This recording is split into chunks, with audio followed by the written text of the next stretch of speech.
With gas prices rising and the weather warming up, many Utahns are hoping summer travel can help fuel the economy. Davis was a film teacher at Salt Lake Community College. Now some of the students he taught over the years are coming together here to remember him and say one last goodbye. Neighborhood clinics like this one are benefiting from new federal funding to help local addicts. Officials say 30 to 40 people die each month in our state from opioid and heroin overdoses. Romney made it clear in his speech here today at the University of Utah that while he won't be endorsing any one candidate, he will lend support and help to anyone but Trump in the GOP race. Local lawmakers like Senator Orrin Hatch are speaking out in support of the Senate stalling after the recent Supreme Court nomination by President Obama. A local mom left her 8-year-old son here at the hospital with a note saying he was rude and she didn't want him at her house. Now she's facing abandonment charges. Auto pedestrian accidents are on the rise, with nearly 50 in 2015. Officials say they hope putting a spotlight on one bad driving habit can help save lives. A third party is conducting a study for the city. They're looking into the impact of widening the 820 North corridor and possibly even putting in a freeway connection to I-15 right here behind me. And that the study is only preliminary. Curtis says nothing is decided yet, but the city hopes to have a planned proposal by spring of 2016. In Provo, Merri Golightly, 11 News. Merri, how can people learn more about the study? Mayor Curtis says anyone can go to 820northprovo.com to learn more about the project and to voice their opinion. I'll put the link in my story on 11news.byu.edu. Thanks, Merri. Merri Golightly is live in the newsroom to tell us how students can do more than just follow candidates on Twitter. Yeah, David, BYUSA is campaigning this month to get students registered to vote.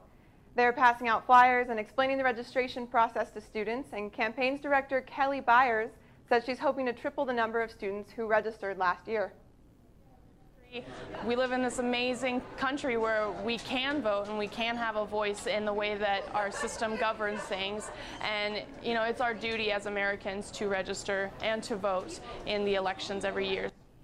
BYU is proving to have political passion. An online voting registration company called TurboVote tracks the number of students registered at different universities. Last year, BYU was in the top spot. The registration campaign continues through next week, and BYUSA says their goal is for BYU to come out on top again. Live in the newsroom, Merri Golightly, 11 News.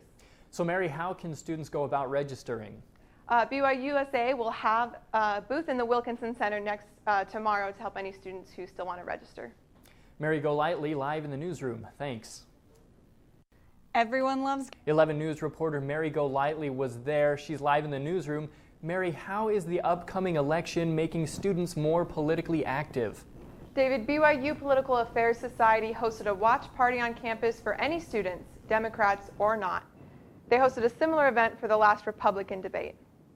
Students on BYU campus saw the Democrats duke it out on the JSB big screen. Organizers offered refreshments and a chance for students to cast their vote beforehand. A bean poll gave students the chance to choose the candidate from each party they want to win the ticket. One student says he really only knew one name before the debate. I didn't know much about the Democratic candidates, but I knew who Hillary Clinton was, and I thought that she was the frontrunner. He says the debate opened his eyes to Democratic ideals as well as his own. I came away feeling that I'm much more of a Democrat than I initially thought.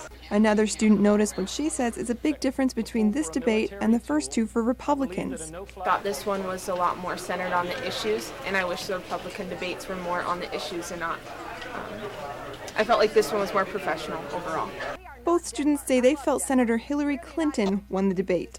BYU Political Affairs Society President Brody Ray says the election and debates are encouraging students to pay more attention to politics. This year, by far more than any other year, we've seen a lot of increase in political involvement. People are getting involved in campaigns. Ray says she hopes this interest continues through the election season and beyond. Ray says the Society is planning more events heading into 2016 to keep students involved. Live in the newsroom, Merri Golightly, 11 News. Merri, there are more debates planned. Will there be a chance to watch them on campus?